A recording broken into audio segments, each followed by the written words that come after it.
So we are going to continue our complex analysis, and good evening all of you. And today we'll start basics got over in last class and for the complex function. And today we'll be discussing calculus of the complex function. Actually, in GATE syllabus we have complex analysis. So for the complex analysis we must have idea of the basic complex numbers, how they work, and after that we can go for the the theorems. So the first part we are going to discuss here. Already see we know what is complex number now. So we can see limit and continuity of any complex number. We can see derivative of any complex number. We'll also see very popular Cauchy-Riemann equation. And complex numbers are given in terms of a function. Then we discuss there is a type of analytical function. We will keep on seeing the concepts, and after that one examples. We'll also see harmonic functions. We'll also see like orthogonal systems. All these things we'll discuss. And we have some geometrical presentations. We don't discuss that part because I'm considering that complex they will not ask that much. So transformation also we'll see, but in that transformation we'll see the basic transformations alone. Like you might have heard there is something called conformal transformation, and only till this much will limit our discussion. So but one more thing, there is a type of question in that we have to consider our contour, and then we have to do some integration. So like kind of singularity function and residue theorem, those things we have to do. Calculation of residues also will do. So probably the class will go around between 1 hour or 1.5 hours, something like that. Okay, so let's start with limit of a complex function. I will change the page for that. Okay, here itself I can take your topic as limit of a complex function. Complex function.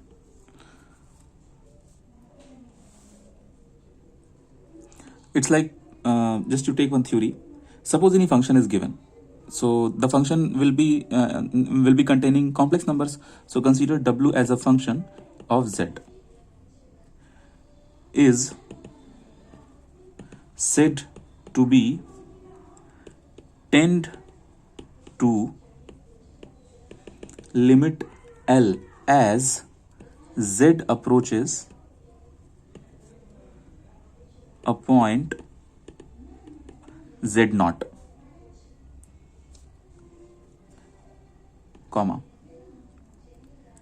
if for every real belong to, we can find a positive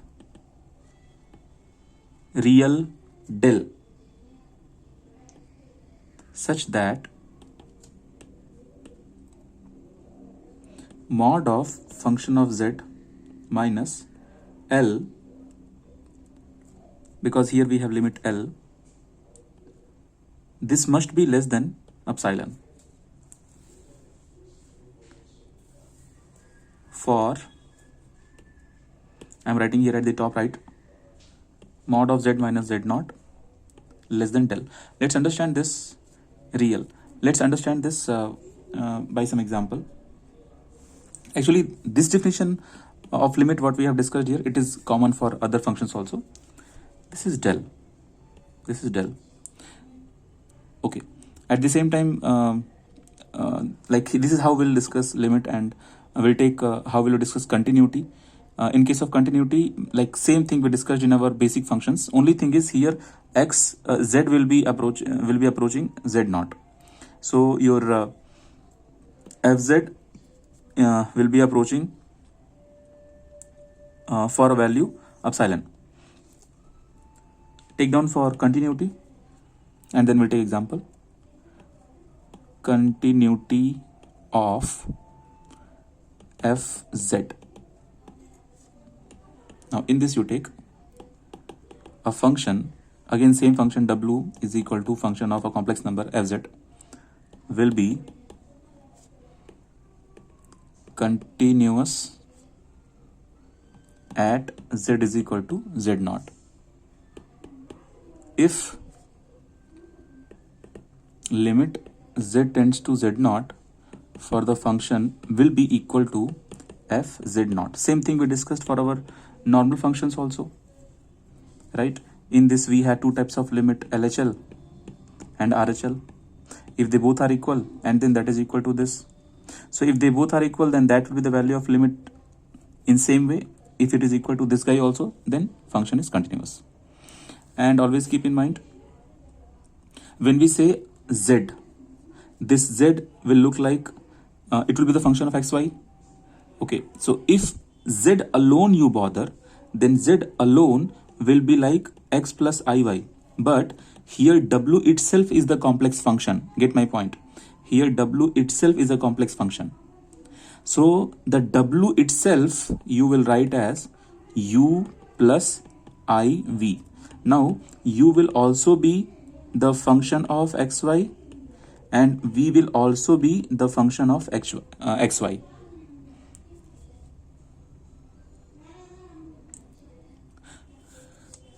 So now they both must be continuous. This guy should also be continuous. This guy should also be continuous.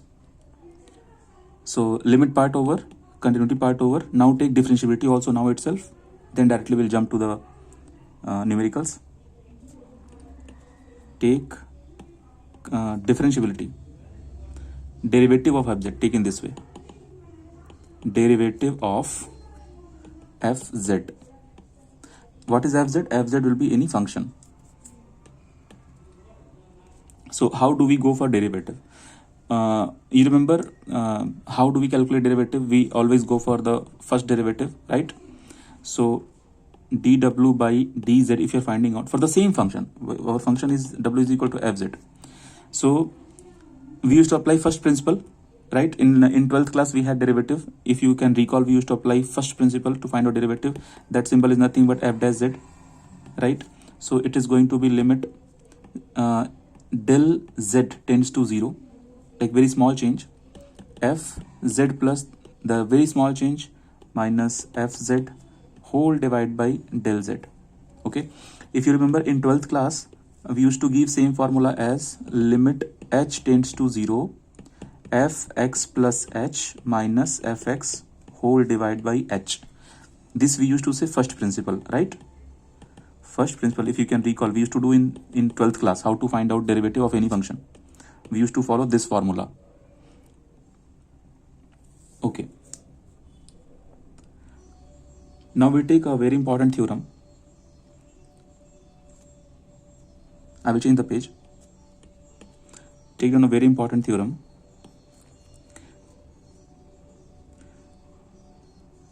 The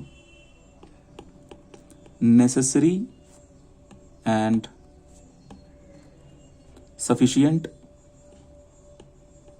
conditions for the derivative of the function w is equal to u plus iv, where u and v they are functions of xy. This I am calling as fz, okay, to exist for all values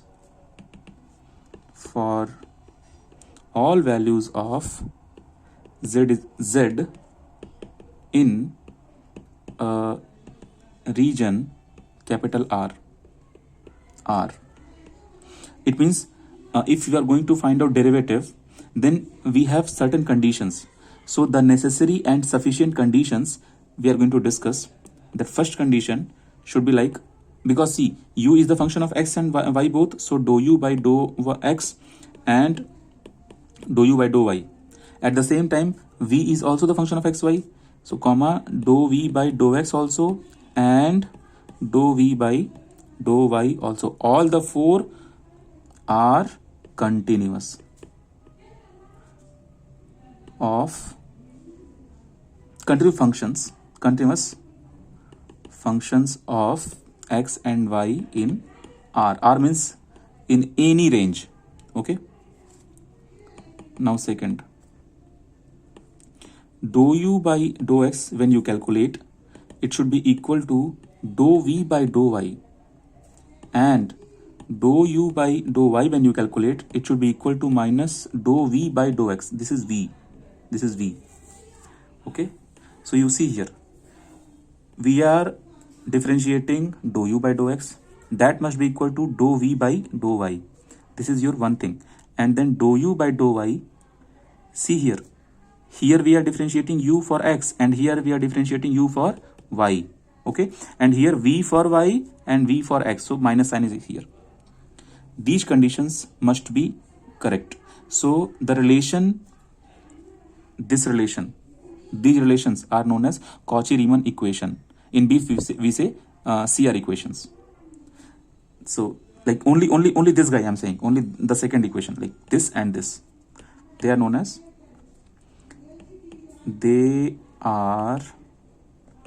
as spelling of Cauchy is CAUCHY, Cauchy dash, then you put Riemann, RIEMANN, Cauchy-Riemann equations. In short, you say CR equations.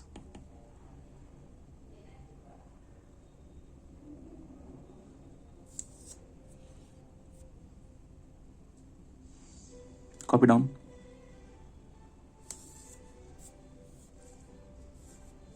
Okay, now I'll change the page, and I will show you what kind of answer you will get when you will differentiate any complex number. See, suppose you have to calculate f dash z. Then what is the formula? Our popular formula, limit del z tends to 0, f z plus del z minus fz whole divided by del z. This is the formula to find out derivative. Always keep in mind. Okay. Now in this formula, your z alone contains x and y, right? So if z you are changing by del z, it means x you have to change by del x and y you have to change by del y.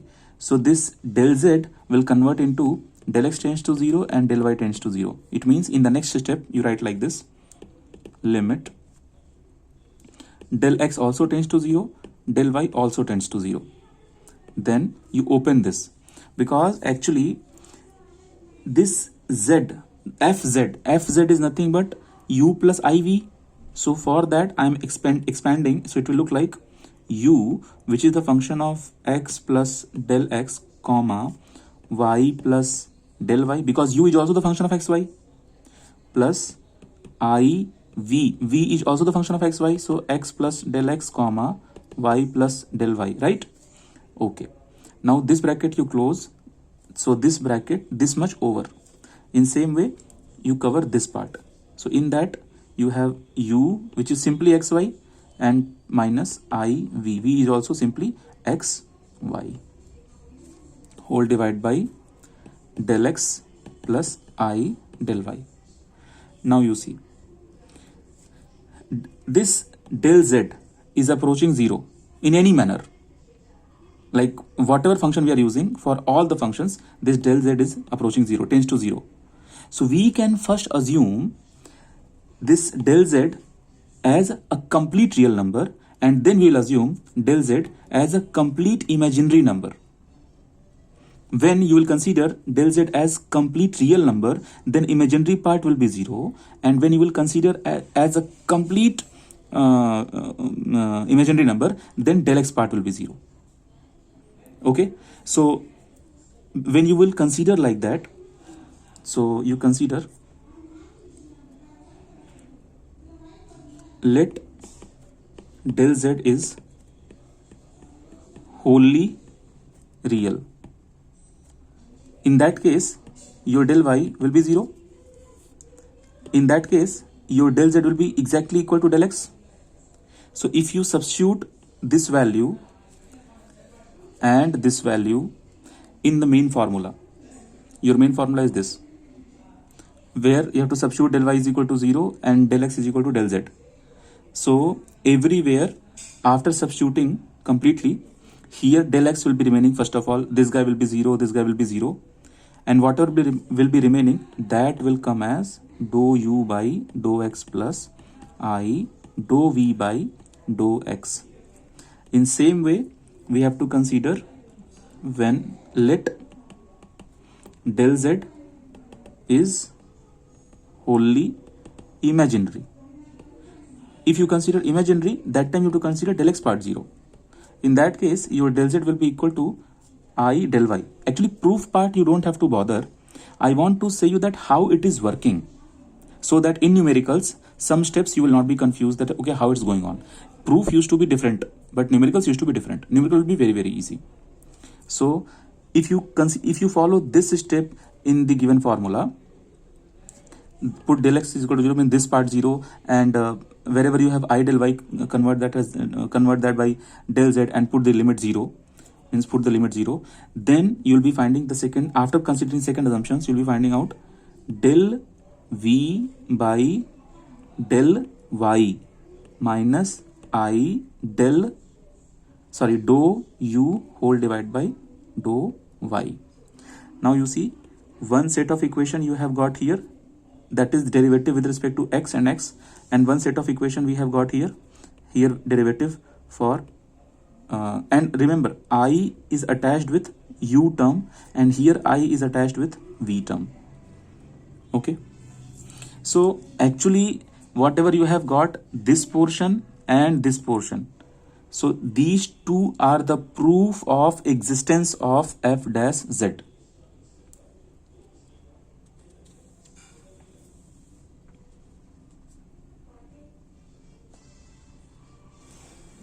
Means if you are finding out f dash z, then your answer will be this kind or mixture. Now we'll go for, there is something called analytic functions. Like we have to check whether my function is analytic or not. So for that we'll apply Cauchy-Riemann equation, and we can prove that the given function is analytic or not.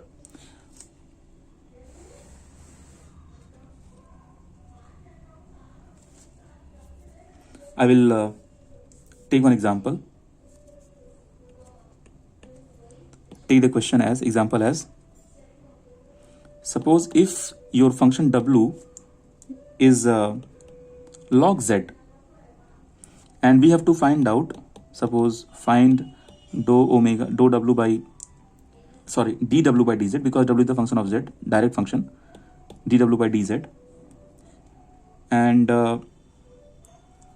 after finding out this, suppose we have to check this function is analytic or non-analytic function. So for that Cauchy-Riemann will help us.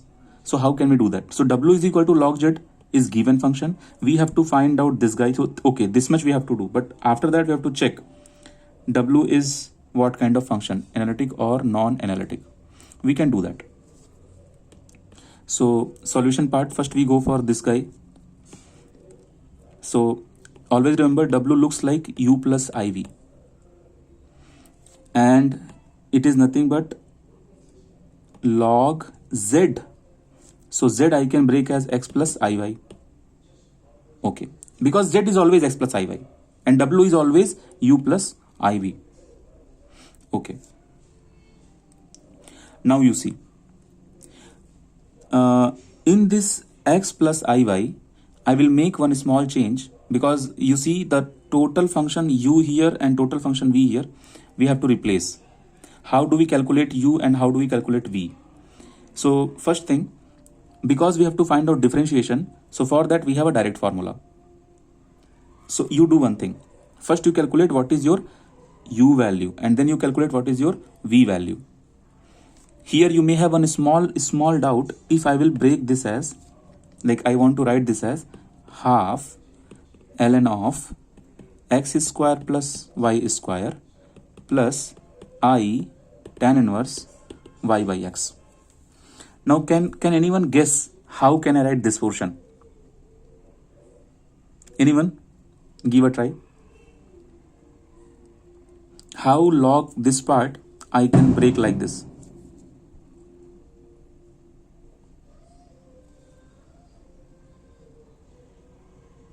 Anyone getting the idea? Think. Very easy.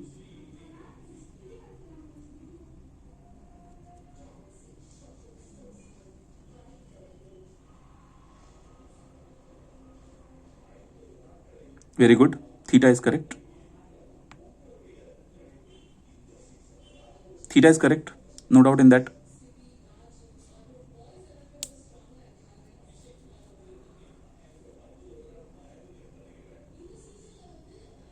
Think. Think about that. What is that?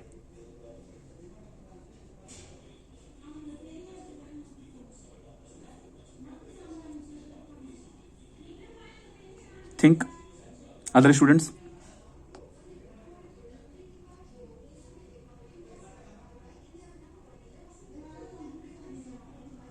See, you remember. You think in this way. I hope you are somewhat you are able to understand. Mod of z we can write as r e power I theta. If you remember this, in last class I have taught you this. Okay. Now you see, if I have log here, then I'll put log here. So this 2 function I can break from here. How? Log m into n is nothing but log m plus log n. Correct? So this log, I can write this as log r plus log e power I theta. Then I have taught you tricks. This e power I theta, this I theta will come this side and log e will be 1. So we are remaining with log r plus I theta. Okay. Now what is this r? So always remember, for z is equal to x plus iy, your r used to be under root x square plus y square. This part clear? Then if you have ln, then this 1 by 2 will come this side. So this is what I have written here, 1 by 2 ln x square plus y square, then I, and this is theta value.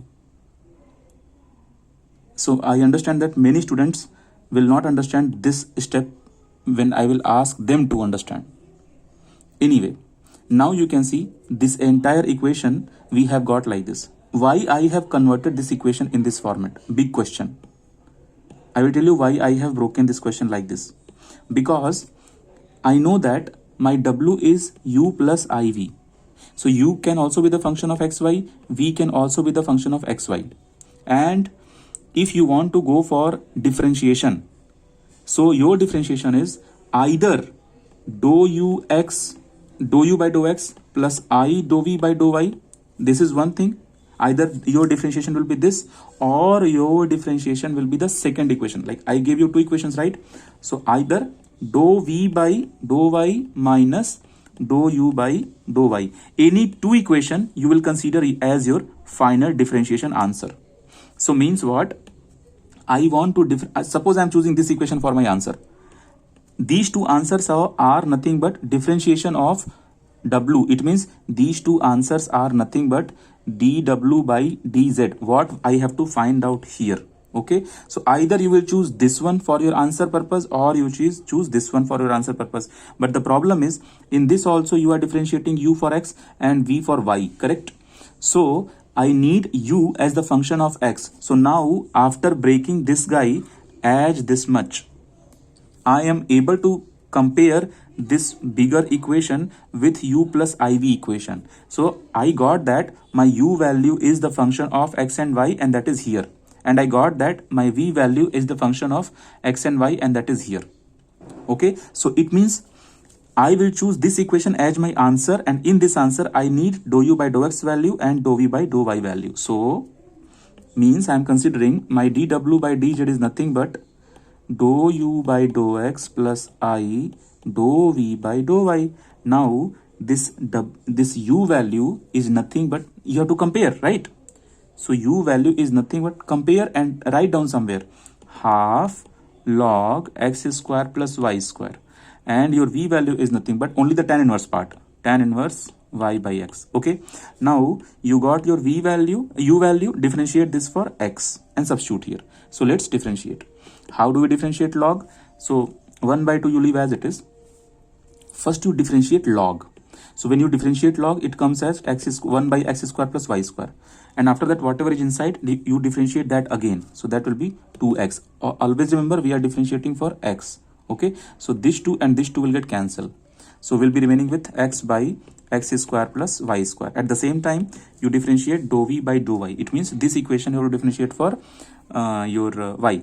Always remember tan inverse ax plus b if you are differentiating. Okay, so it will come as 1 by, now see here, if you differentiate tan inverse x plus a, something like we have one formula for that, so it comes as 1 by under root x square plus a square. So this equation you can differentiate as tan inverse, we have to integrate, we have to differentiate this. I hope you don't have trouble in this. Tan inverse integration, differentiation.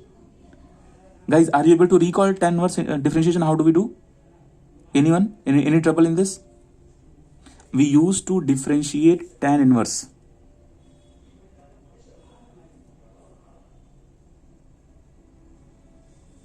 Anyone? If you can recall the formula of tan inverse after differentiation. I think you all are missing the formula of tan inverse x for the differentiation. No problem. Even if you are missing the formula for tan inverse x, no problem at all. Why no problem at all? I will tell you. See, there is a small trick. In this, we have two assumptions. Your one assumption is the Cauchy-Riemann equation. Get my logic. Cauchy-Riemann equation says dou u by dou x must be equal to dou v by dou y. Okay? Dou u by dou x must be equal to dou v by dou y. This is what your Cauchy-Riemann equation. And dou u by dou y must be equal to minus dou v by dou x. So, if dou u by dou x somehow you are able to find out, then that is nothing but dou v by dou y. Okay. And if you want to find out dou v by dou y, sorry, here I should put x because I am differentiating only for x value. If you are looking for dou v by dou x value, then v equation you have to differentiate for x. And suppose you have trouble to find out differentiation of this, then no problem, don't find out differentiation of that, you just find out differentiation of dou u by dou y. Okay, that will be equal to dou v by dou x with minus sign. So this answer you can actually replace as dou u by dou y, right? I hope you're getting what I'm saying. So the same equation dou u by dou y, you differentiate for y now. So you'll be getting only this part I am differentiating for y, so I'll be getting y by x square plus y square. And you have to adjust the minus sign.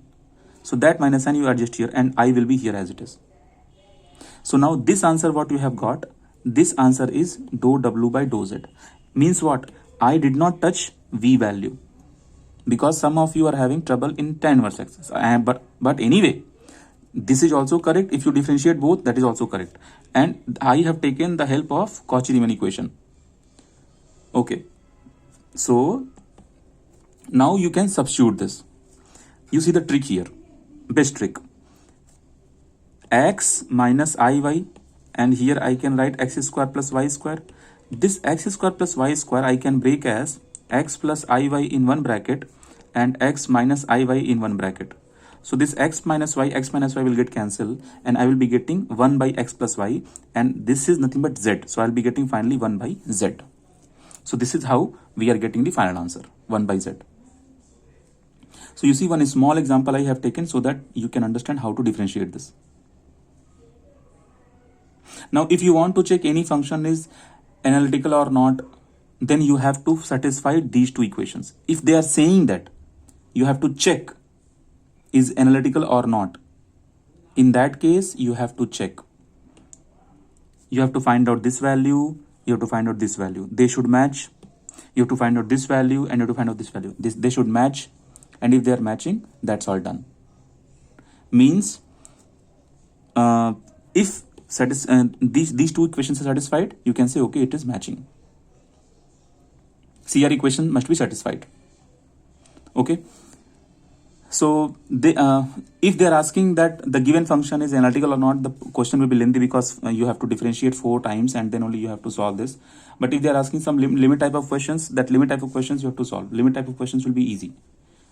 But sometimes like if you practice university questions, then they will be giving long questions and they will be saying prove that, prove that, prove that, prove that. So we used to go in this way and we used to prove everything. Now we'll go and understand harmonic functions. I will change the page. It is important because actually harmonic function is not important only for complex number. It is also important for other subjects. So that's why I'm teaching here. So next is harmonic function.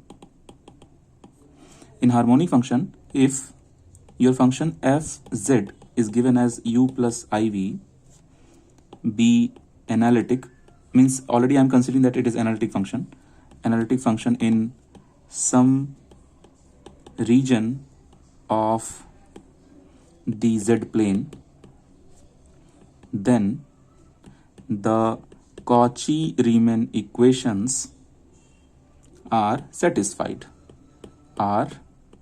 Satisfied means what? That is, dou u by dou x will be equal to dou v by dou y. This you say as equation 1. And dou u by dou y will be equal to minus dou v by dou x. This is what second equation, and they both we call as CR equations, Cauchy-Riemann equations. Now, because they are equal, if I will differentiate this answer with respect to x, and I mean both sides with respect to x, like this I will differentiate as dou 2 u by dou x square, and this also if I differentiate for x means dou 2 v by dou y square, sorry, with respect to x, so dou x dou y. And now same thing I will do from here also. Now this guy I will differentiate for y square, so dou 2 u by dou y square, and this side minus dou 2 v by dou y into dou x. This equation I differentiated for x, I got these values. This equation I differentiated for y, I got this value. Now you can see, suppose this is your third equation and this is your fourth equation. You see here only one minus sign is different and everything is same. If we are considering that whatever is the value of dou 2v, dou x dou y, same value is coming for dou 2v, dou y dou x. See the order here. In this order, first we differentiated for y, then we differentiated for x. But in this, first we differentiate for x, then y. But we are considering anyway, this is also the differentiation of x and y both, and this is also differentiation first s and then y both. So we are considering they both are equal. It means just assume, because we have to reach somewhere. So assume let dou 2v by dou x dou y is equal to dou 2v dou x by dou y is equal to dou 2u, sorry, again dou 2v is equal to dou y into dou x. Only you change this order, harmonic function, only you change this order and this order, like see dx dy, dou x dou y here and dou y dou x here. If we consider this, then of course they will be equal with minus sign. So I can say that this total, if I keep in mind that this total is equal to this total, then here this minus sign I can send this side and then I can replace with this. It means I'll change the value. So dou 2u by dou x square I can write as minus dou 2v by dou y square. Correct? No, dou 2u alone. Dou 2u by dou y square. Then this I can take left side. So dou 2u by dou x square is equal to, sorry, plus dou 2u by dou y square is equal to 0. This total is my final answer. So this answer what I have got is in terms of u. If I will do same thing, first you differentiate for y and then differentiate for x, same thing, then you will be getting similarly, you can get dou 2v by dou x square plus dou 2v by dou y square is equal to 0. So right now whatever we are seeing, these equations are known as both functions u and v. They are looking like this, right? So they are known as Laplace equations. Means what? They are harmonic functions. U and v, they are harmonic functions and they are satisfying Laplace equation. Anything which is written in this format in this format, that equation means Laplace equation.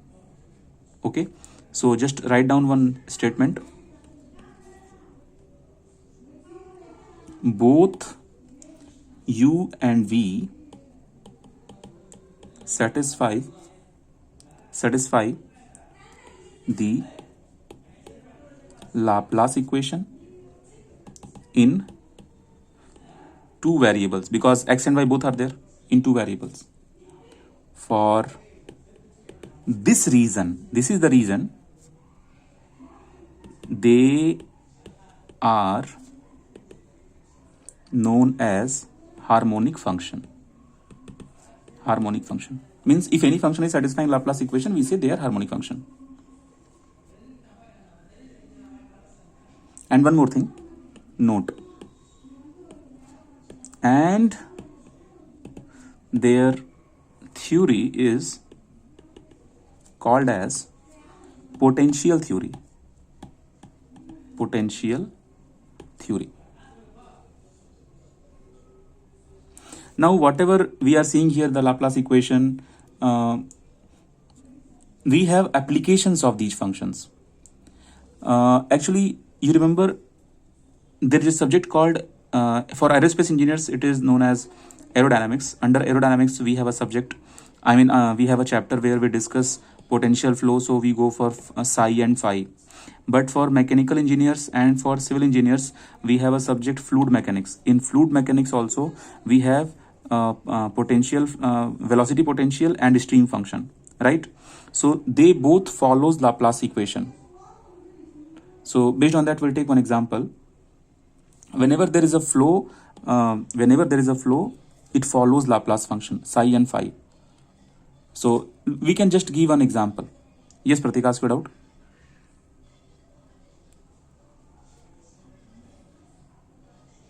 So for that purpose, that's what I said. Just apply for Cauchy-Riemann equation. You find out all the four derivatives, dou u by dou x, it must be equal to dou v by dou y, and you find out dou u by dou y, it must be equal to minus dou v by dou x, right? If they are satisfied, then you can say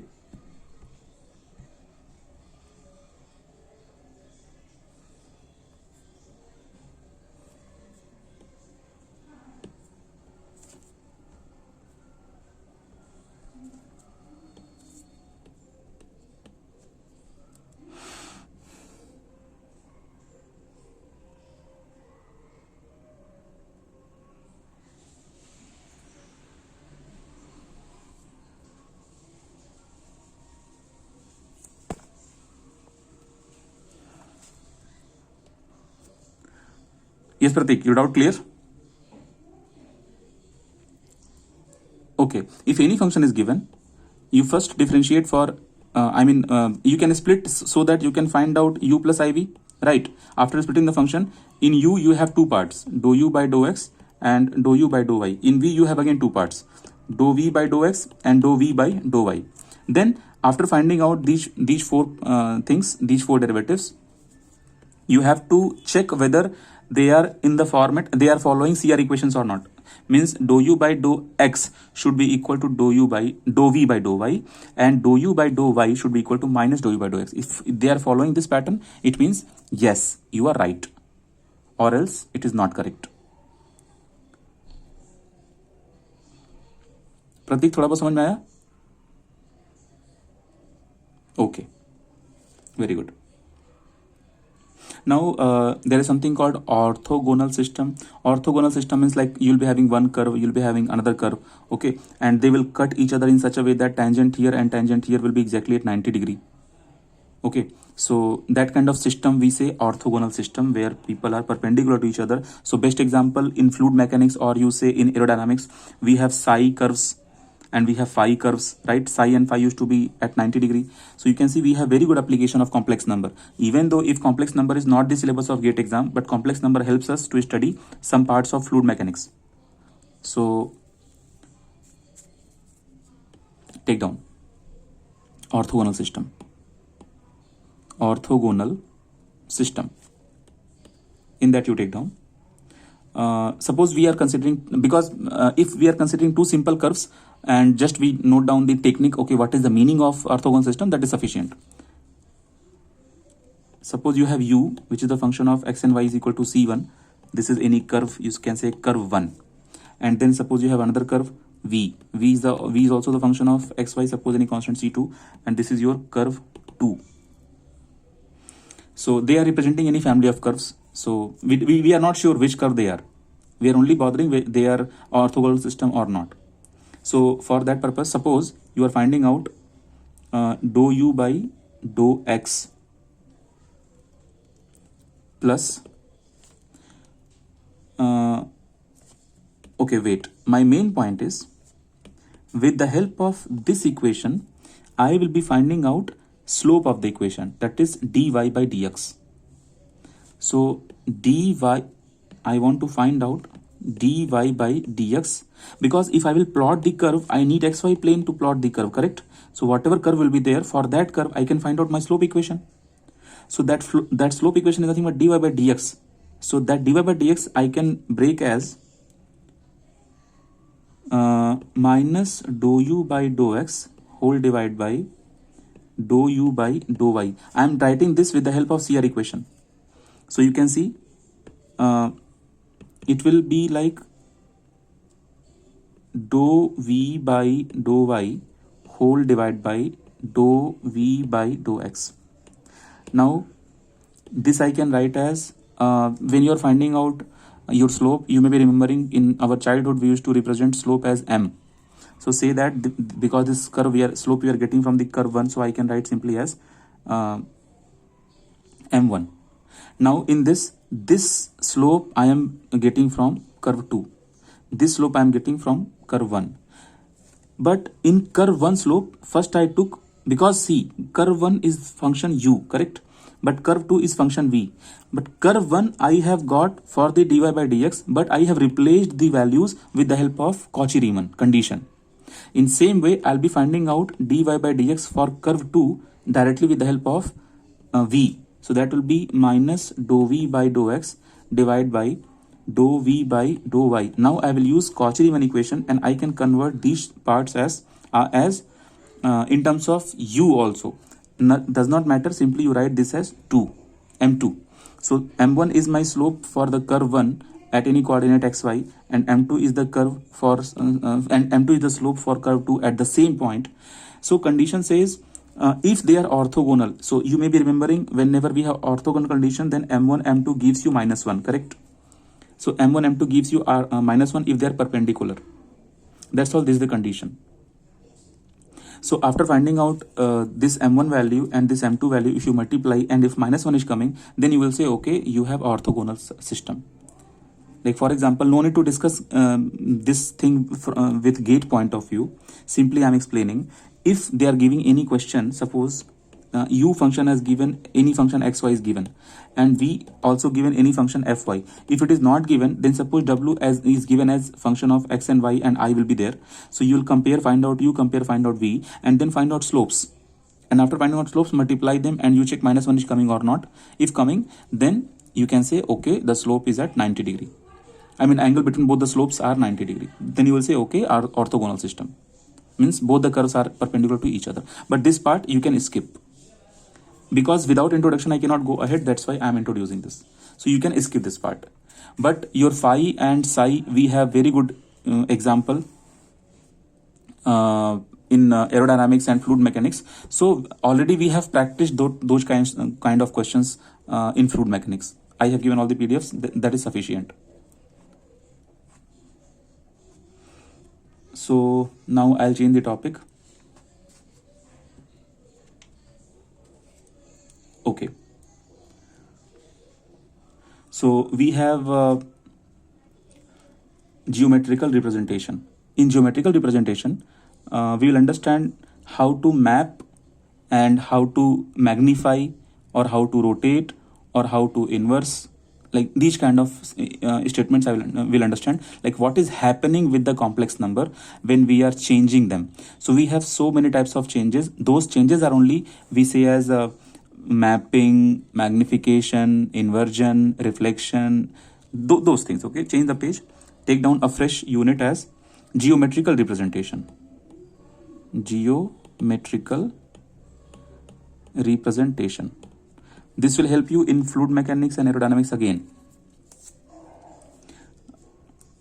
Suppose you have suppose you have any curve like this, and this curve we are drawing on xy plane, and here we have some origin O. So at any point I am considering here, if at any point I will draw any tangent like this, so this tangent will be having certain angles. From x it will be having, suppose from x it is having any angle alpha. Okay, suppose from this point you want to go to this point, you will go like this. So this small change we are having in xy plane. Xy plane will represent z function. So z, right? Because z is equal to x plus iy. So if you make a small change, this small change I will say del z. So change, that del z change is happening with respect to x with a different angle. So consider this total angle from x direction to this is your theta angle. Don't be confused, alpha is different, theta is different. Alpha means tangent at that point, and theta is like when we are going to make a change, then that change is giving me angle theta. So suppose in the initial point you have the coordinate name as p, which is the function of z, but when you are reaching to a new point, you say the name of the new point is q, which is z plus del z, because we have increment of del z. That's why we are getting a new point.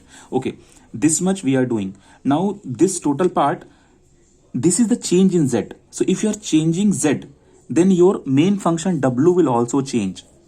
So for w, you know z is the function of xy, but if you talk about w is nothing but fz, which is the function of u plus iv. So for the w, I will draw a new plane. New plane means u here and v here. Okay, so currently this curve was representing z, and now suppose there is any other curve which will represent w. Okay, so you say that any unknown curve, no need to give the name. Main logic is, in case of z, changes will look different, and in case of w, because that is the main function, changes will look different. For example, suppose you have any function, just like it is not from the complex purpose, any other function. Suppose you have any function z is equal to x square, and suppose you have x is equal to t by 2. X equal to t by 2. Suppose for t is equal to 1, you are getting your answer for x as 1 by 2 and for z as, of course, 1 by 4. Correct? Now in same way, if I change the t, suppose I'm going for t is equal to 4. So for t is equal to 4, on x plane you have different change, and on z plane you have different change. Correct? You will be shifting from 1 by 4 value to some other value, but x will check, x will send from where to where, just check, put t is equal to 4, so x will be equal to 2. So for this 2, your z will be equal to 4. So you see, changes on the z plane is from 1 by 4 to 4, and changes on x plane is 1 by 2 to 2. In same way, we have z and w. We have two different changes. So we are going to draw this to understand, like we are drawing z plane here, and corresponding whatever changes I am doing in z plane, I want to draw that the same plane, same changes I want to draw in w also. So on this plane. So this thing is called mapping, or you say transformation. Means z plane I am going to draw in w plane. So you can say this is your z plane, and this will you say as w plane. It means I am doing transformation. Means I am making main changes you will make in z. Because of that, w will be affected. So same curve, like suppose here you have any point p dash, for w I am talking, and I am going from p to q here, q dash for w plus del w. Del w is the change. Okay, so again from this direction, tangent here, this angle you can say alpha dash, and this angle you can say theta dash. Okay, so right now what you are seeing, it is like I have done some changes in z Because of that, I got some changes in W. So I am using a word change, changes. So what are the types of changes are possible? Like general changes we'll talk. So translation is possible. Okay, magnification and rotation both are possible. Inversion, reflections are possible. These are the changes. So we'll understand what is the meaning of these things in mathematics. I'll change the page. So currently you draw this diagram, and you write as simply as transformation or mapping. What we have done here, what is the meaning of this? Meaning is transformation or mapping. Okay, now let's understand what are the types of transformations are possible. Out of that, we'll discuss only standard transformations. So you just take down some standard transformation. Now in that standard transformation, first we'll go for translation. Translation. What is translation? In translation, whenever you will do translation, then your point will shift from one location to another location. Translation is nothing but your new function will look like z plus c. Earlier it was z. Now I am adding something. So it will look like z plus c. Means what kind of change I am doing? This c is any complex number which is added in z. Means your c is nothing but c1 plus I c2. So you can say that, okay, your w, which was earlier u plus iv, now we have added some number, some constant number here. That number is c1 plus I c2. So you can see w got changed as w plus c1, and this guy will change as I plus c2. Change is there. So diagram is also being changed. Diagram will also change. So if I'm making this kind of change, then in main formula, how the change will look like in the main formula. You understand? This main formula became something else. U plus C1, IV plus IC2. So W will look like U plus C1 plus I you take common, V plus C2. This is how your main formula is being changed.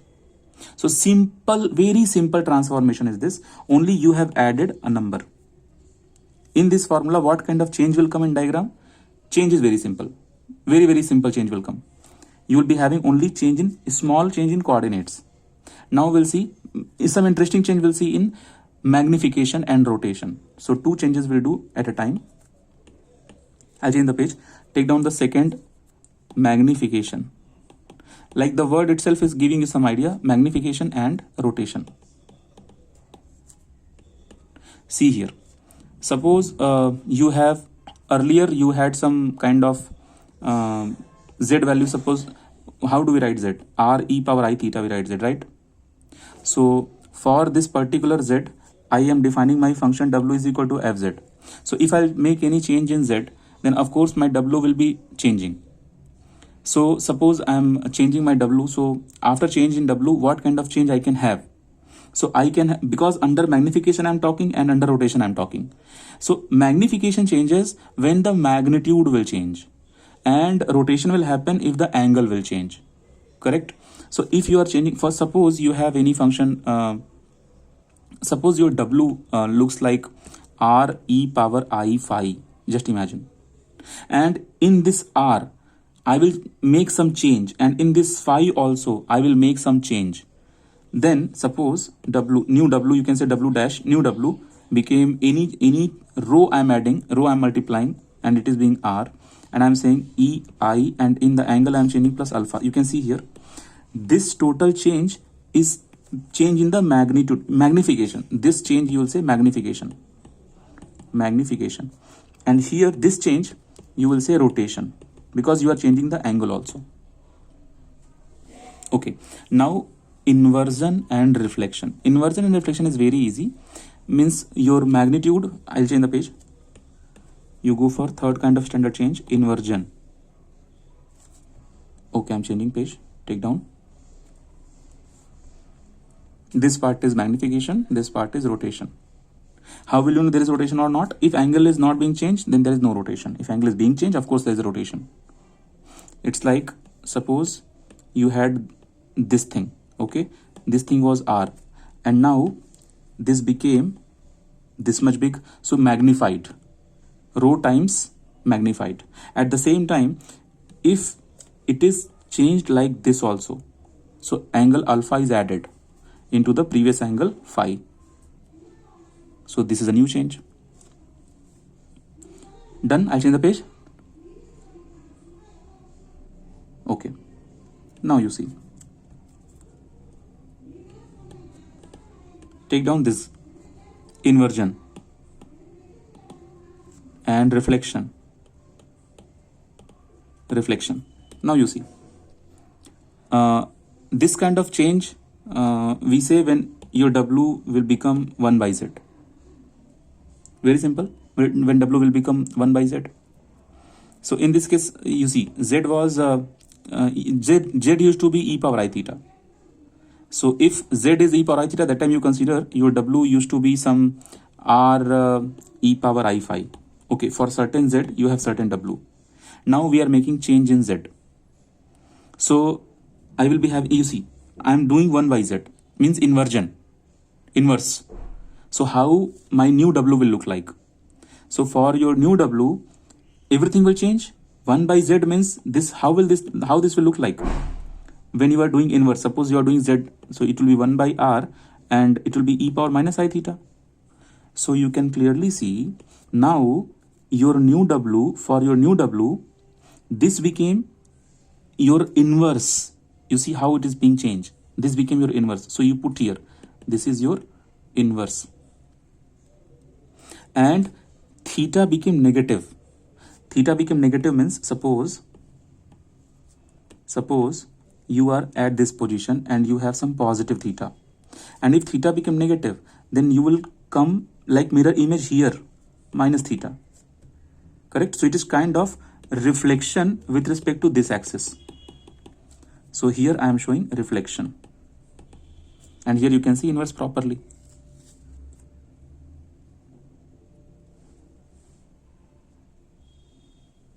With the help of this kind of mapping, like where Z is W is equal to 1 by Z, we used to convert. Actually, see, you remember, I was teaching you transformation in aerodynamics, where our circle was converting into ellipse. Into airfoil.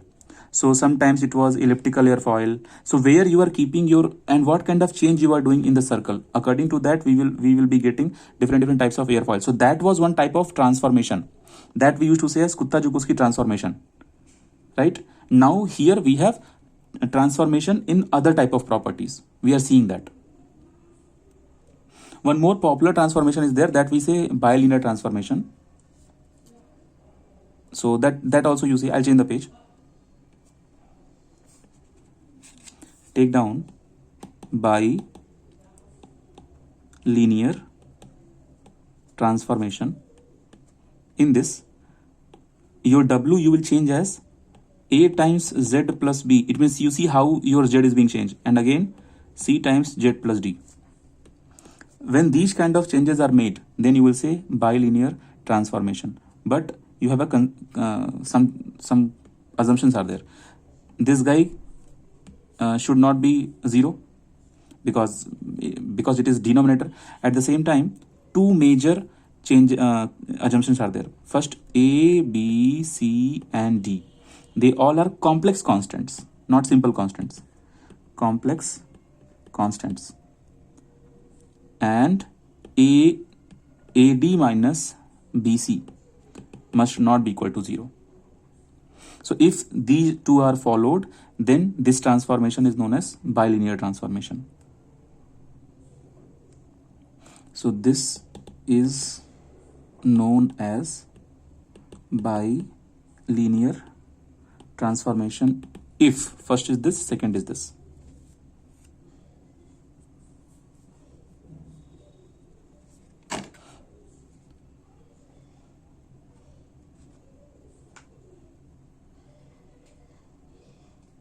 And actually, if you have practiced this in your university exams, they will be telling you that what kind of transformation you have to do, and they will give the value.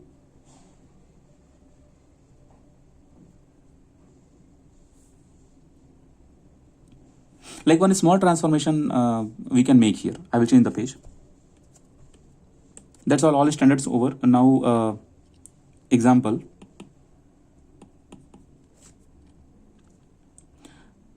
Just an example. Show that W is equal to I minus Z divided by I plus Z maps the real axis of Z plane into the circle of mod of W is equal to 1 and the half plane y greater than 0 into the interior of the unit circle mod of W is equal to 1 in the W plane. Okay, we have to show two changes here. Now first you consider how to bother that this given W maps the real axis of Z plane into the circle of this much. This is your first question. So for that, what is the procedure? You see, solution. Because W is given as I minus Z plus I divided by I plus circle, I plus Z. Now they have given this mod of W is equal to 1. So if I will go for mod of this, mod of this, mod of this, then this guy I can write as 1, right? So I can multiply this here. So after multiplication, you can open your Z value. Always remember your Z is nothing but x plus iy. So in this bracket also I can put x plus iy. In this bracket also I can put x plus iy. And because this value is 1, so they both brackets are equal also. It means if I'll open this as x plus iy, so I can write as mod of minus x plus I 1 minus y interior. That will be equal to, this part clear? How I'm getting? I'm replacing x value, z value. Then that will be equal to mod. Replace x value here. Circle.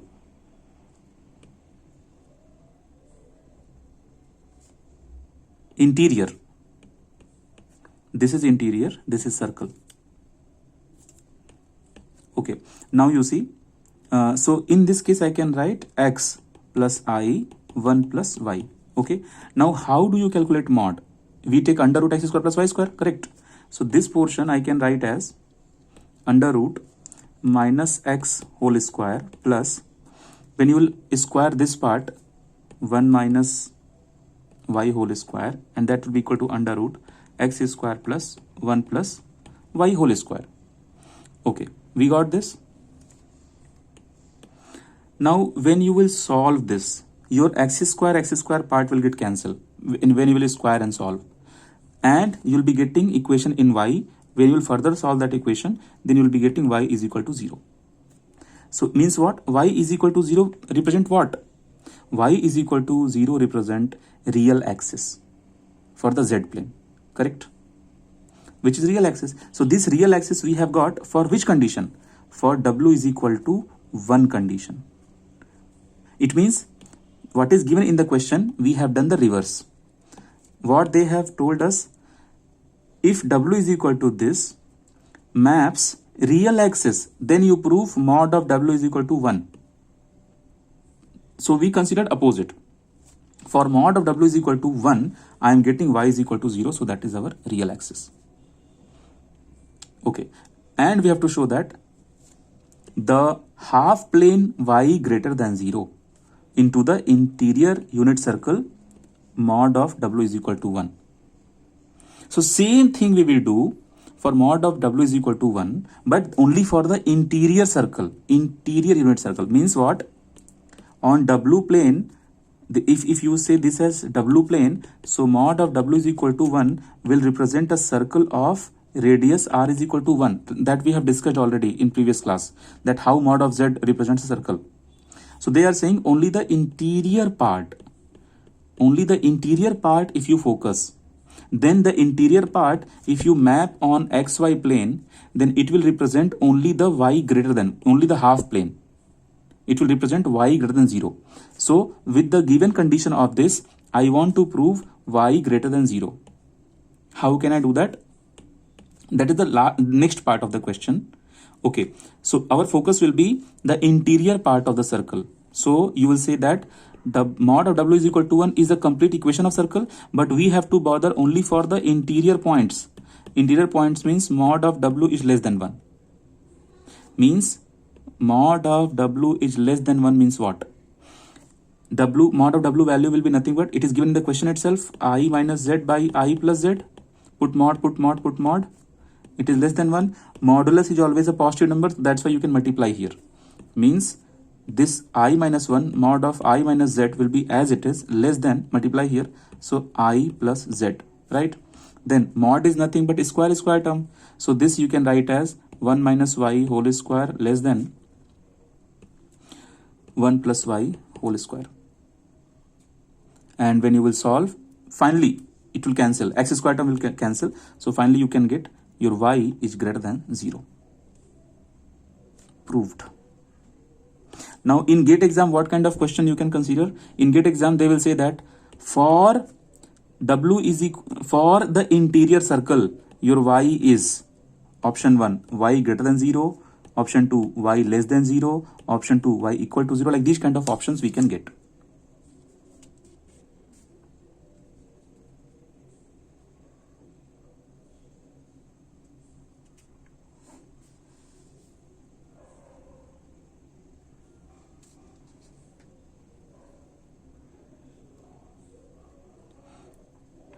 Some standards mappings are there. Those mappings no need to take in this, because whenever we discuss some standard mappings, that mapping will represent a particular syllabus of any particular subject. That can be from electrical engineering department, or that can be from aerospace, or some departments of mechanical engineering. So now that's all. This kind of transformation is enough.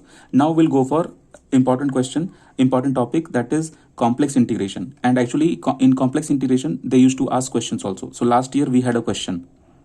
So let's solve complex integration. I will change the page. Take down new heading as complex integration. Now complex integration is also like very similar to our basic integration. Like for example, just an example. With examples itself we can understand how it is working. Suppose actually some assumptions are there, like it is we have to go for the line integration. Like if it is written as integration C here, dz by z minus a, and we are looking for the answer, like what will be the answer. So we have to explain in the question what is this C. Suppose I am saying C is circle.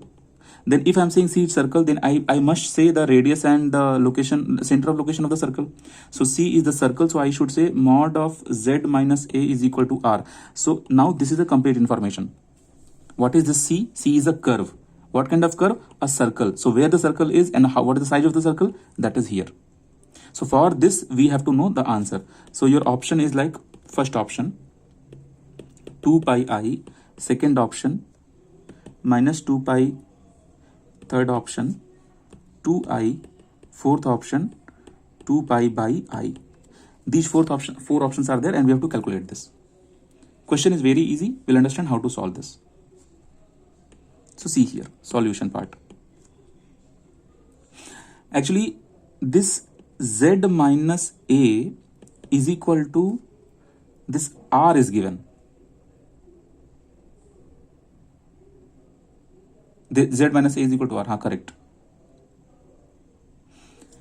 Now this z minus a represents a complex number. This complex number I can write as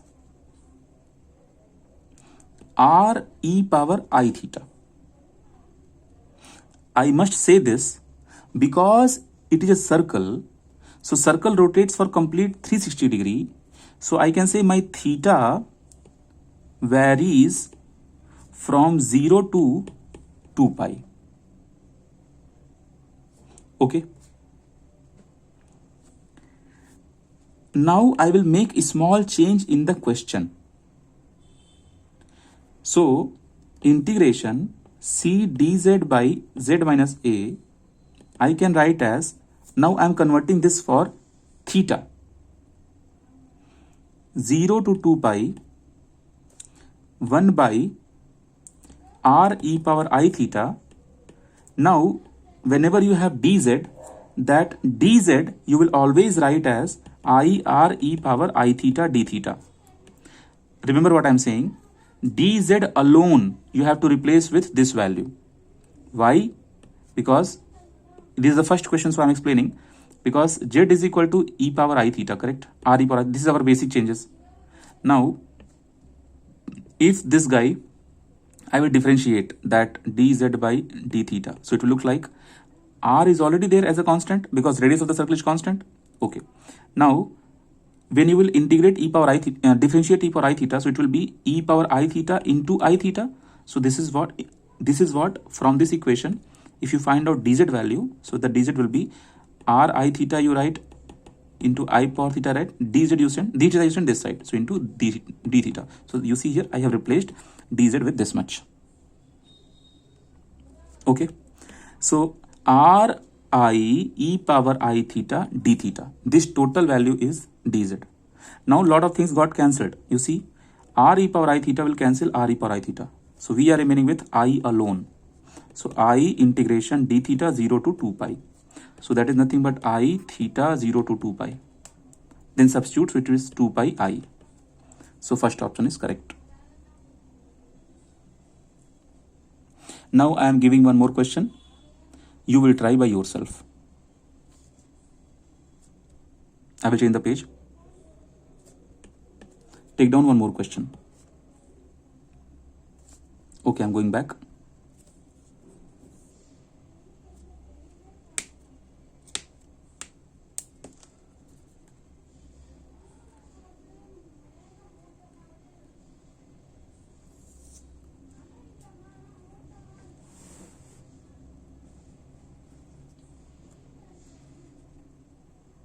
Done? Okay. Now you see. One more question. You do this as homework. Try by yourself. You have to find out integration on a line. The curve is given. Z minus a whole power n dz. Now this is equal to 0. And here there is information for n. N any number but not minus 1. Okay. Information for the C is given. C is circle. And what is circle? Mod of z minus a is equal to r. So you have to, in this equation, you have to prove your answer is coming 0 or not. You have to prove your answer is coming 0 or not.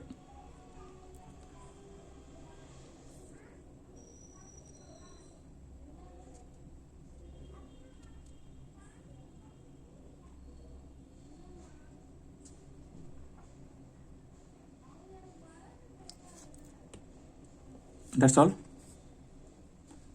Now we'll go for, there is something called Cauchy theorem.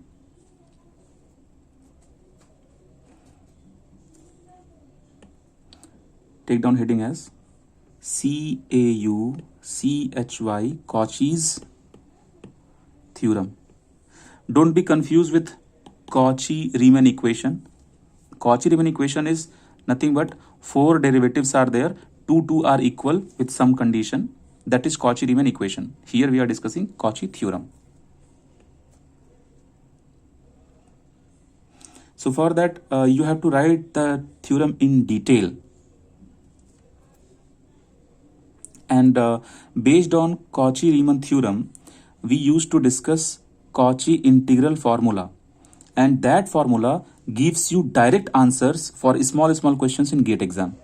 Like last year in aerospace department, there was one question for the integration, this complex number, very easy question, and in that also I did mistake with minus sign. So you have to avoid mistakes. Take down the question here. First you understand the theorem here. If fz is an, okay guys, actually meeting is about to over, so it's better you all join again. I'm canceling the meeting. I hope you have copied this.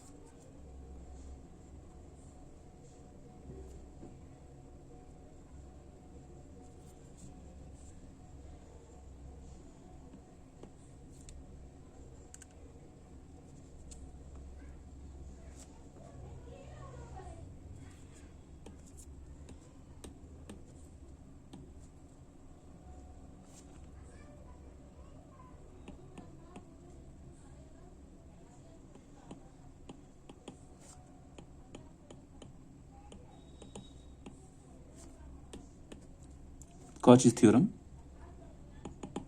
If fz is an analytic function and f dash z is continuous at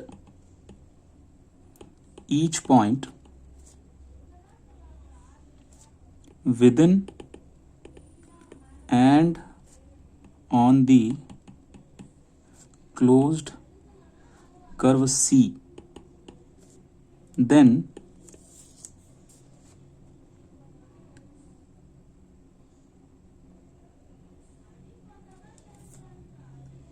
fz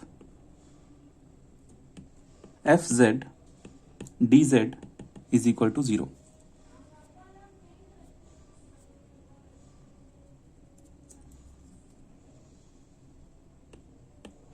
Integration for C, if you find out, then it comes 0.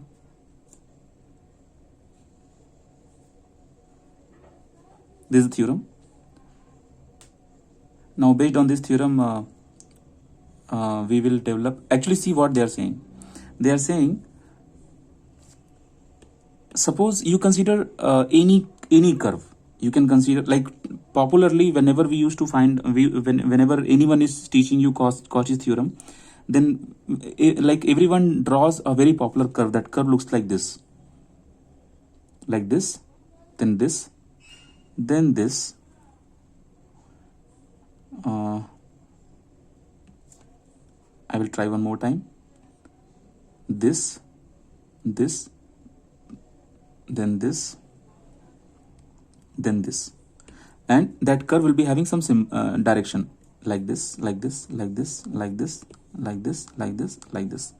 Okay, now you see this theorem is saying, if your point lies on this curve anywhere or inside, condition, see the condition here in the question. If fz is an analytic function and f dash z is continuous at each point within means inside the curve and on the closed curve, like or somewhere on the curve, then this answer comes 0 directly.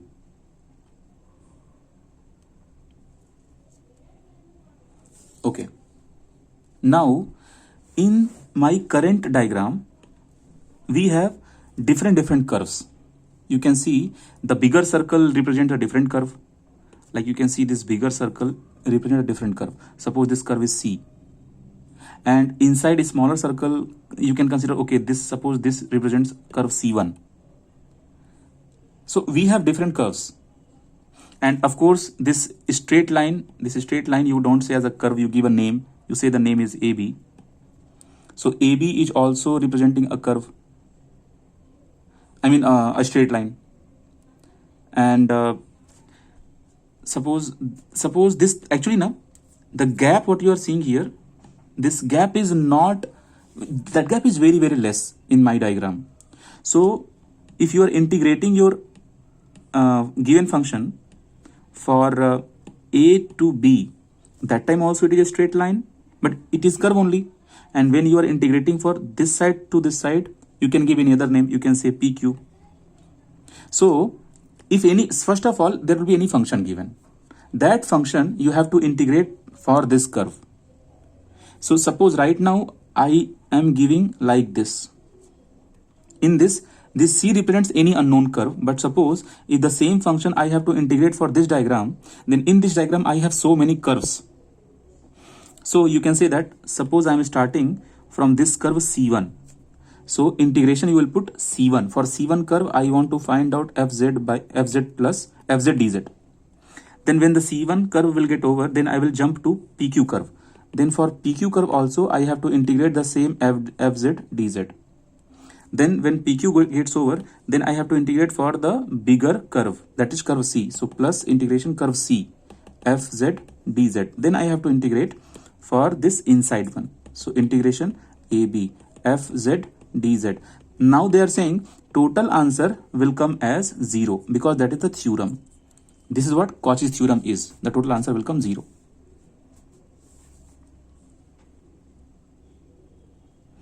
Condition is Fz should be analytic, F dash z should be continuous, and the curve for which we are integrating, that should be this curve. I hope it's clear. Now we'll go for Cauchy integral formula. I will change the page.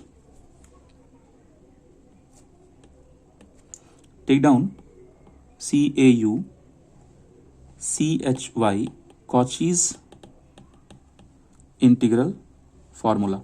And in entire complex analysis, you have to focus only on the basics of complex number and this Cauchy integral formula. Okay, I mean you have to know everything, but main focus you should keep on these two things: basics of complex number and Cauchy's integral formula. So directly you write down the formula. No, first you write down the condition. If Fz is analytic within and on a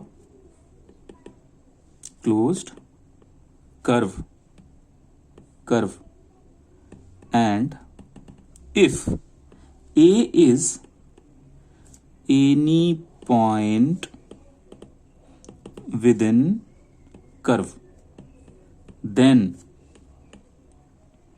Fa is equal to 1 by 2 pi I integration C Fz dz divided by z minus a. Okay, what is the meaning here? See what we have understood in the theorem. In the theorem, we were integrating Fz for the entire curve. Then we were getting 0 answer. But here we are not integrating.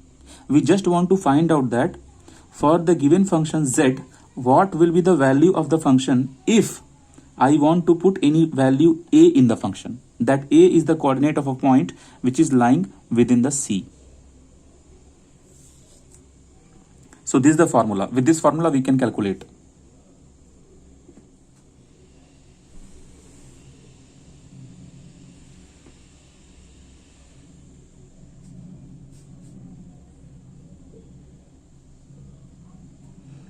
Okay.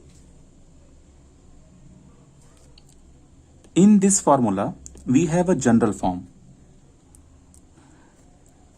Right now, we are looking for Fa.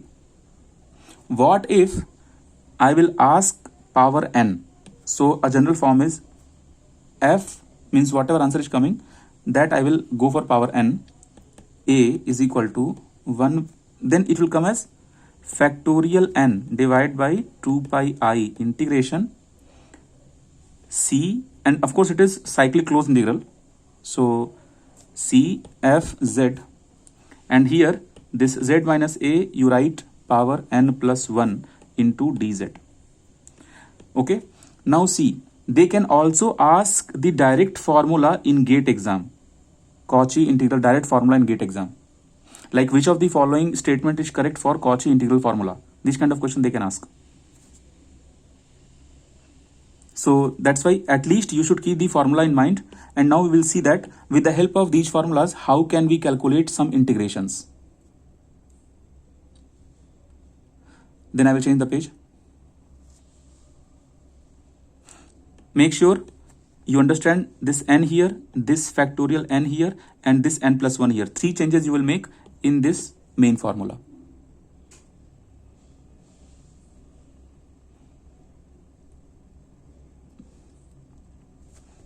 This is representing derivative, like n times we have derivative, like 3 times we have derivative, 4 times we have derivative. So directly n times we have derivative. How do we write f dash a? Like, see, what is f dash a? What is fa? Fa is clear. Fa means in the function we are putting a. Now power n means power n, like whole power n. It means what? F dash dash dash dash dash dash. So many times we are differentiating. Differentiation, you know, y, 1 time differentiation y dash, 2 time differentiation y double dash, in same way yn. So don't be confused, this power is not the exponent, this power is representing the n time differentiation. Okay, we'll take one question. I will change the page. Okay, take down. Evaluate integration. Curve is given z square minus z plus 1 divided by z minus 1, where c is mod of z is equal to 1. Now you see here, where c is mod of z is equal to 1, they are not mentioning what is the meaning of this. But because we have done the basics that mod of z is equal to 1 represents a circle, that's why I taught you basic first. How will you know that mod of z will represent a circle? See, just an example. Just I will revise. Z is equal to x plus iy, guys. Okay. And what is the mod? Mod is nothing but like this. Okay. Mod is nothing but x square plus y square under root. Okay, that's the meaning of mod. So they are saying that this mod value is 1, this mod value is 1. So if you square, then x square plus y square is equal to 1 square, that is 1. So this is the equation of circle. So they are saying where c is mod of z is equal to 1, it means indirectly they are saying c is a circle. So we also understood the idea of the curve. Curve is a circle and we have to integrate this. Let's integrate. For the circle, mod of z is equal to 1. Now here we have to consider our function first. What is our main function? Because see, in our Cauchy integral formula, it looks like fz divided by z minus a, correct? dz. In Cauchy integral formula, it looks like this. And if you multiply 2 pi I, it gives you answer fa. Okay. Somehow, whatever integration is given, dx also, whatever integration is given, I will try to convert that integration in this format.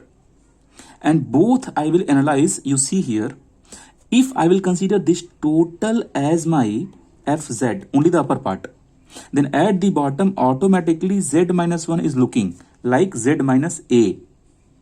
So in this question itself, if I multiply 2 pi I and divide 2 pi I, okay, then get my logic. This total from here, this much, this total will become my fa. A means 1. Okay. And divide by 2 pi I. This total will be the answer. Yes. 1 by. Right. 1 by. I have done any mistake in the main formula? No, 1 by is correct. 1 by, correct. 1 by. I hope you are getting. So in that case, this I have done some changes. Sorry, I have done some mistake here. That 1 by, I mean to explain the 1 by means I am saying this total part with 1 by 2 pi I will give you as fa. Correct? From this formula, you can see this total gives me fa. Okay. And with 2 pi I is multiplied. Okay. Now in this became your answer. But one more change. How will you calculate this fa? Yes, dz is there. How will you calculate this FA? This FA means you should know what is your FZ. FZ we have considered as Z square minus Z plus 1. Correct? In this equation, if I see, we have Z here, then we have Z here, Z here. If you put here A, then it will be A here, A here. And what is your A value? You see here, Z minus 1, Z minus A. Your A value is 1. I mean, A value is plus 1. A value is plus 1. So this is how we have to work out. So we can clearly see what is your FA value. FA value is plus 1. Because when you substitute 1 here, it will get cancelled. And 1 will be remaining. Now you should check. Where is this 1 lying? I mean, where this FA lying? Is it lying on the curve or not? Because that is the theorem, that is the condition. Correct? So you should know where the FA lying. What if you are getting FA is equal to 2? FA is equal to 2 you cannot solve FA is equal to 2. Because FA is equal to 2 is not lying inside the curve, inside the circle, because circle radius is just 1. You can see just 1. So fortunately, this time your FA is lying exactly on the circle. So I hope concept is totally clear. I will change the page. I will make sure everything. Now see here. What was the question? Question was that we have to integrate Z square minus Z plus 1 whole divided by Z minus 1. Okay, dz. Then what I did, I recalled the formula FA is equal to 1 by 2 pi I integration Fz by Z minus A dz. Then in every question you have to consider in same way. This total I considered as Fz. So my Fz was, now solution part I am discussing, Z square minus Z plus 1. Now we know that I have need of FA. So this total is, you see here, similar to this. So from this, if you copy Z minus A is equal to Z minus 1, then from here you can get A is equal to 1. So of course this is your Fz. So this is your FA is nothing but your F1, that is nothing but 1 square minus 1 plus 1. So that is plus 1. Okay. Now, in this entire integration, if I'll multiply 2 pi I and divide 2 pi I, then this total gives me FA. Correct? So it will be 2 pi I into FA. And FA value already I have got as plus 1. So that final answer will be 2 pi I. So this will be your final integration. You see, without doing integration, only by using integral formula, we got the idea. What is the name of this integral formula? Don't forget, Cauchy integral formula. This Cauchy integral formula. That's all. Only this much we have to do. We'll solve 1 or 2 more questions to practice this. Now suppose, same question we are doing, like I said, but this whatever answer I am getting here plus 1, what if I am not getting plus 1, I am getting something else? I mean, when I am finding out plus 1, that plus 1 is coming something else. Okay, I'll change the question. Take another example. In this example, question is same. C is equal to Z square minus Z plus 1 divided by Z minus 1. Where now suppose I am reducing the curve size. I am saying where C is mod of Z is equal to 1 by 2. Get my logic. Mod of Z is equal to 1 by 2. Always remember guys, in the basics I have taught you, mod of Z is nothing but R. R is nothing but radius of circle, that is given as 1 by 2. So you can clearly see for this question, if I will consider Fz is equal to Z square minus Z plus 1, and this guy is nothing but Z minus A is equal to Z minus 1, is from here A is equal to plus 1. So your Fa is nothing but F1, and this is nothing but substitute values here. So you will be getting 1 square minus 1 plus 1, so that is plus 1. Okay, now you see your Fa value is coming plus 1. So Fa is neither inside or neither inside nor on the curve. It is neither inside nor on. It is out of the circle. It means you cannot integrate. I mean, when you will integrate, because it is outside, when you will integrate, answer will come 0. This is what Cauchy's theorem. Cauchy's theorem says answer will be 0.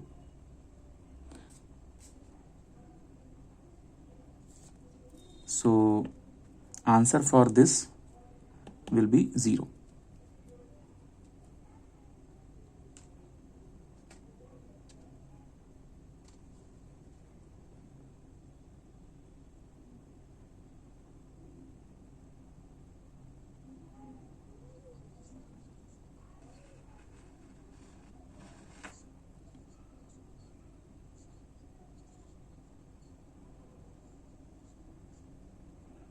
In Cauchy's theorem, we have if fz is an analytic function, I mean that must be analytic, and your f dash z should be continuous also. Okay, those two parts will be every time valid, and at each point within or on the closed curve, then for integration f z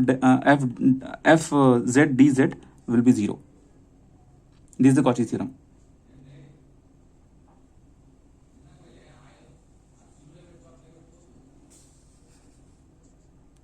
Okay, I got your logic. You are saying that the point is coming outside, right? So that point is not lying. So we cannot integrate. If you will integrate, you will come 0. Because point is outside, so we cannot include the point. FA we cannot include in the curve. Okay. Try one more question. You see how can we develop our thought process? Suppose I'll change the page. Try one more question. You see how easy it is. You will feel that it is not tough. Suppose integration cyclic curve is there, and e power, suppose any tz, and divide by z square plus 1 dz, and your c is mod of z is equal to 3. Okay. Now for this purpose, we have to find out the answer. So you see, these kind of questions, whenever coming, where it is not the pure looking as z minus 1 or something z minus a or something, in that case, it is our work, it is our job to break this guy such that it should look like z minus a, so that the remaining part I can consider as fz to apply the integration formula. So how to do this? Simple, we can calculate this. You see, there is something called, this trick. You can go for partial fraction. So you can go for this kind of partial fraction, 1 by z minus I minus 1 by z plus I. If you do this, then you will be getting the same answer, but in this answer you will be getting extra 2i. So that extra 2i you can divide in the final answer. You solve this part, how much you are getting. You see how much you are getting. Z plus I minus z minus I divided by z minus I square. Okay, so this is nothing but z will get cancelled, so you'll be getting 2i add 1 in extra, and z square, I square value is minus 1, so it will be plus 1. So you see, if you will send this 2i extra down like 1 by 2i here, then it will be totally equal to 1 by z square plus 1. So if 1 by z square, see, partial fraction is another tool, guys. You have to practice partial fraction. Go to your 11th 12th standard books and you practice partial fraction, or you go to some YouTube channel and you just practice important partial fractions, because that is like your basic part, right? I don't know in how many basics you guys are weak, so you work out on that. And if you're good in partial fraction, then no problem, easily you can calculate. We have some set of 8 rules for partial fraction. You should be ready with all the 8 rules, because it will not only help you in this integration, it will also help you if some general integration is coming. Okay, so this z square plus 1, 1 by z square plus 1, I can break as 1 by 2 pi this much. So my entire question I can write as integration cyclic curve e power tz and 1 by 2 pi is a constant number, 2I is a constant number writing outside, so z minus 1, and oh, it will look like this, 1 by z minus I minus 1 by z plus I, right, into dz. So it means now we got two questions. Now we got two different questions. So now see, this e power tz I will consider as my fz. So how will your answer coming? I will erase this part.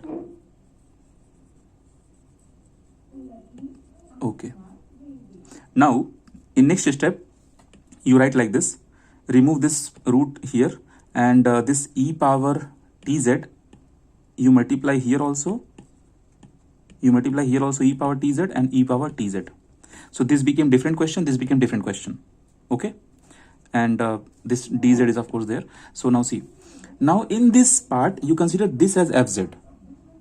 Okay, so for this question your a is equal to I, and for this question your a is equal to minus I. How? Because this part is nothing but z minus a.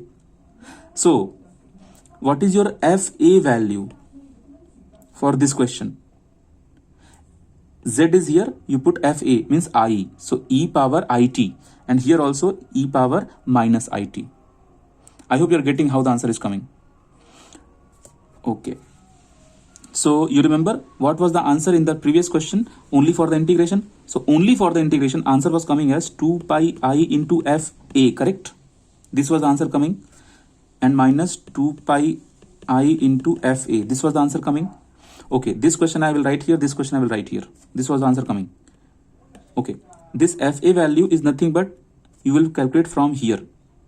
So 2 pi I into e power ti, or you say it, minus 2 pi I into e power minus it.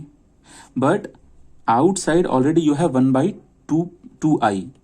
So 1 by 2i is already outside. So this 2i and this 2i you can cancel.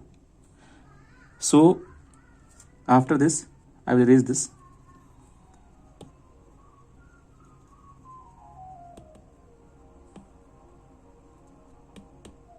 Some nonsense people are playing audio so loud. It is 10:14 p.m. 1 by 2i I got cancelled. So you see here, pi also you take common.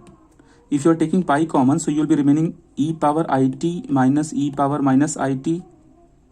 And in last class I have given you idea about this. You may be remembering that idea.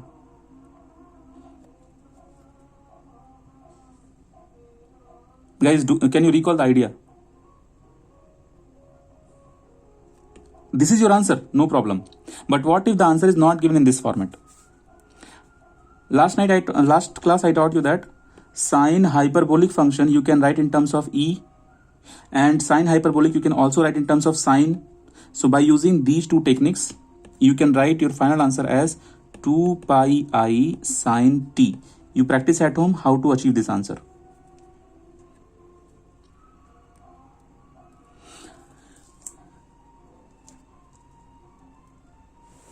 Now these kind of questions only we can expect in GATE exam, like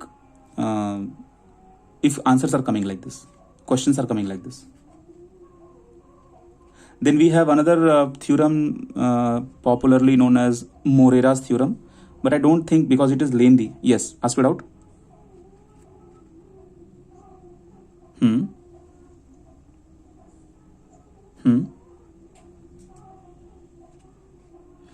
You mean a is equal to I is clear, but a is equal to minus I is not clear. Okay, I'll change the page, I'll explain. See, at the bottom it is written z minus I and z plus I. You have to compare both with z minus a and z minus a, na? So in this case a will come exactly I, and in this case a will come minus I. Clear? Pratik, not clear?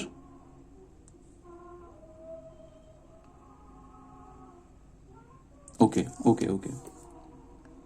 And then we have like series of complex term. Those things no need to discuss, because This much if you do, that is sufficient.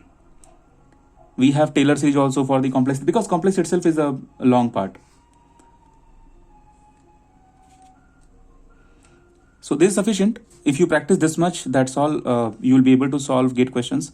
And if you are giving something from somewhere like very large, then it will be like very lengthy question.